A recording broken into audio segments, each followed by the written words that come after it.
Hi and welcome to another gaming video. And in today's video I want to talk about Duke Nukem, and in particular Duke Nukem Forever. A game that, well, I seem to be the only one in the world that thoroughly enjoyed it and thought it was a fantastic game.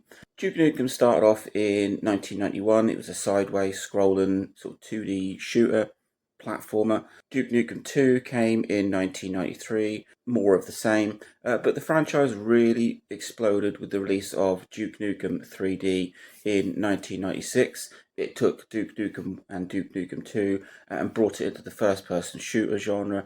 Absolutely superb. It had a sort of a Doom style look to it, but it was completely different.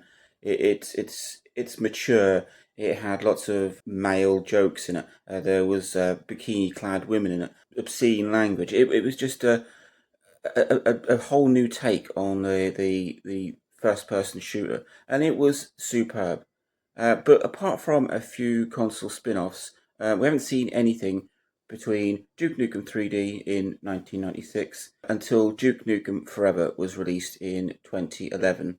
But Duke Nukem Forever was supposed to be launched in 1998, but it just seemed to have gone into development hell for about 13 years, and it's became a bit of a joke in the gaming world. I think it even went into the Guinness Book of World Records as the game in longest development. And we are now the same amount of time from the release of Duke Nukem Forever as it took to develop it. So that's Duke Nukem has been in the news quite a bit just recently. I played it on the PS3. I loved it. I thought it was a decent first-person shooter. I thought it brought in, it just updated Duke Nukem 3D to a new generation, but it kept the humour and the traditional sort of Duke Nukem crudeness. I thought it was an absolutely fantastic game. I thought the levels were varied, and I really couldn't see what all of the criticism was about. I completed it. I thought the levels were well designed and offered a lot of different style in gaming, not just a first-person shooter. There were sections where you drive around in a remote control car. You also had to shrink yourself, so you became really small. And I thought it was a superb game. But the media really didn't take to it. The game got absolutely panned, and the Duke Nukem franchise really has never recovered from the ridicule of Duke Nukem Forever. The closest thing we've had to a new Duke Nukem game was the ability to play as Duke in Bulletstorm Duke of Switch Edition. And Bulletstorm, it felt a bit like a Duke Nukem game, with the main character, Grayson, feeling like maybe he was Duke's brother, because the humour was there, the bad language was there, the rudeness was there in Bulletstorm, and bringing in Duke as a main character, it just felt great. But what now for the Duke Nukem franchise? It's kind of been left and buried as more of a retro game, and rather than a franchise that's still about. There's been a resurgence in retro-inspired shooters, and could Duke Nukem 3D 2, could we see that? Could it make up for the commercial failure of Duke Nukem Forever and bring back Duke as a big name in the gaming world? I hope so, because it falls into a bit of a subcategory of its own, the whole Duke Nukem thing. When everyone else was going all serious with the likes of Doom and of Call of Duty, Duke Nukem just came in.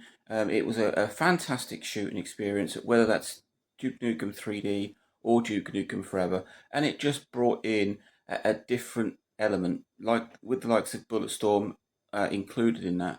You had this male chauvinist main character who swore a lot, and had lots of sexist jokes. It was great, and it was slightly different to everything else that was being pummeled out. It doesn't look like we're going to see anything new in the Duke Nukem franchise. Nobody seems to be interested. Developers don't really want to get behind it.